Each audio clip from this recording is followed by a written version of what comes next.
Hi, this is Junaid Islam from the Smart City Council. I'm Digital Trust Lead, and I'm happy today to be meeting with Leon Cassidy and John Krech from New Zealand, two people who really care about the communities they live in, care about how technology has been used, care deeply about the money being spent, care deeply about how it impacts the daily life. And with that, we're going to have a little opening session. So, Leon, why don't you talk a little bit about yourself and give your perspective on how you view technology, and then John would love the same. So Leon, pass the virtual mic to you.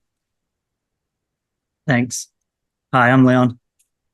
I spend a lot of time with Wellington, kind of understanding the technology stack, how it's operated, how people use the system. And my main goal is to try and drive efficiencies and optimizations across that network. A couple of projects I've worked on is Tarkina, the meeting place of Wellington. A huge win from that is we're able to consolidate all of the systems onto a single network. And we've just had huge successes by doing that. We also take a lot of care and effort into the people of our city and how we keep them safe as they go through our city and operate within it. Great, great. And then John,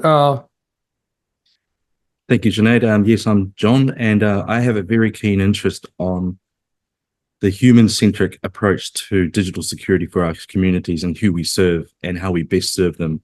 I'm really interested in around how we can provide better outcomes for our people, our community, and our cities.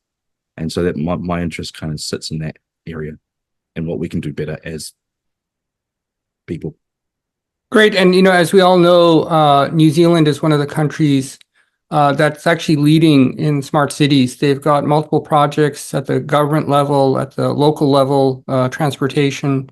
Do either of you have any lessons learned, early lessons? I know we're super early in the process in New Zealand, as we are in other countries here in the United States and Australia, in the Middle East, of some projects you've seen. And, what are some maybe positive lessons learned, but even negative lessons learned in terms of financing, cost modeling, or the human experience design, the design on the phone of, how a citizen connects to a service?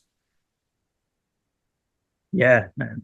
One of the biggest problems I see, and we try and fight almost every day, is the just sparse environment. There's devices everywhere. They're connected to multiple networks. We have difficulty in triaging problems on the network. We may find that one fault that affects a camera also affects our traffic lights, yet we're sending two different teams to go and investigate that when the fault is actually with the core system that a third team is looking at.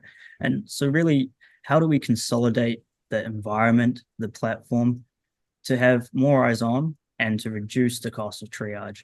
And I think in doing so, there's some cool benefits. One, it's quicker to operate. We have less faults. When we have faults, we can get them up and running faster. And most people just enjoy working on it when a lot of the information is presented in a smarter way. Smart cities are so complicated. There's so much going on from a policy perspective. And unfortunately, there's also a lot of sales and marketing. John, what's the one thing you'd really want to share with community leaders that they really need to think about when they're building these mega projects? Yes, so when building these mega projects, think beyond now. Think our future selves and how we would be able to answer to our future selves and what message that our future selves would tell us today and what we would do in order to get to that state.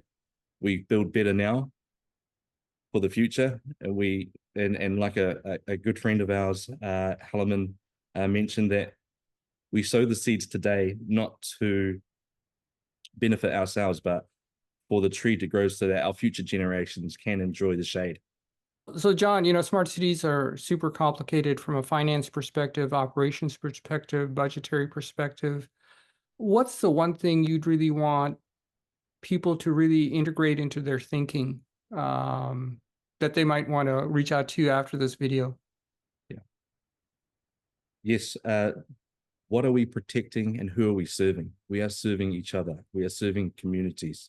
We are serving cities, but we're also serving humanity. Please think about that when we build these everlasting solutions so that we can all benefit. Great. Thanks a lot for that.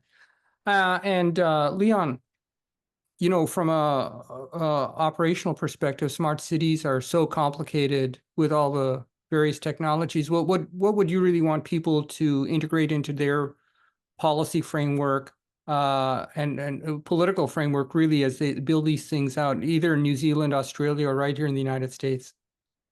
Oh, the best thing I would be asking for is you want to put a portion of your revenue aside into innovation and innovation on the existing systems. You don't want to rip it out every 5 to 7 years. You want to continue developing that system and use it as a platform and a framework to run your services and deliver services across.